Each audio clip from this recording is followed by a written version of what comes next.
Just hours ago, we learned that a Florida state attorney is impaneling a grand jury to examine the killing of an unarmed teenage boy, which could mean possible criminal charges against the Neighborhood Watch volunteer who shot him.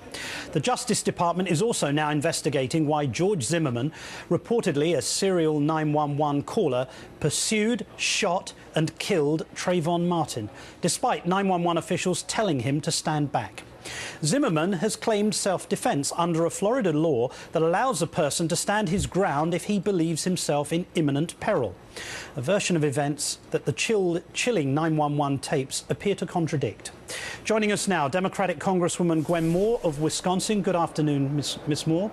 Oh, good afternoon, Martin. Thank you for having me. Thank you. There are now 2 investigations into this terrible incident.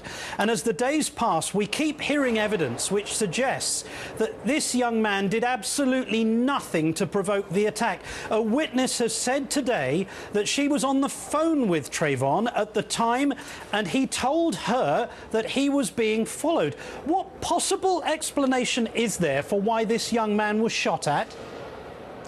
Martin, let me tell you that these kind of vigilante laws and arguments are popping up all over the country.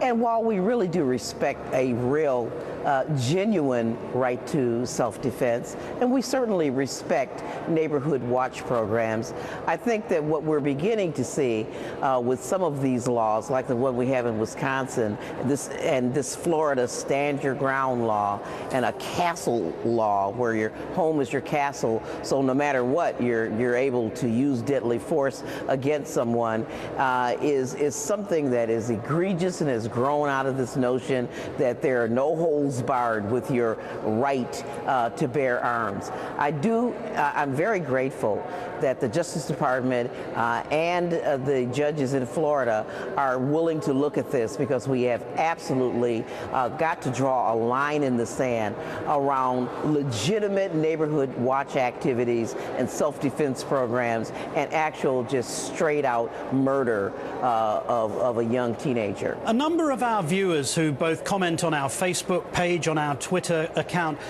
they seem to be suggesting that this is the price that a young black man has to pay, simply by dint of his colour, that he must be covered in suspicion because he walks to buy some candy.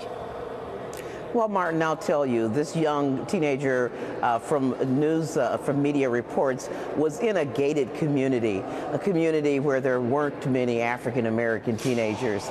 And so, you know, on the one hand, we can understand that Mr. Zimmerman might have been suspicious, but other reports that have demonstrated that this young man was being pursued and wasn't really doing anything to draw gunfire from Mr. Zimmerman is extremely suspicious, and that's why I think it's extremely important to have law enforcement investigate it. Even as you speak and you and I have this conversation, the press conference is going on at this very moment with colleagues from the House who are talking about the Justice Department's investigation.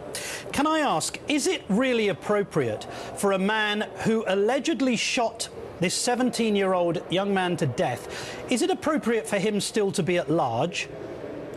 Well, I can tell you that there are different kinds of justice. You know, in the African-American community, you're often presumed to be guilty before you're found to be innocent.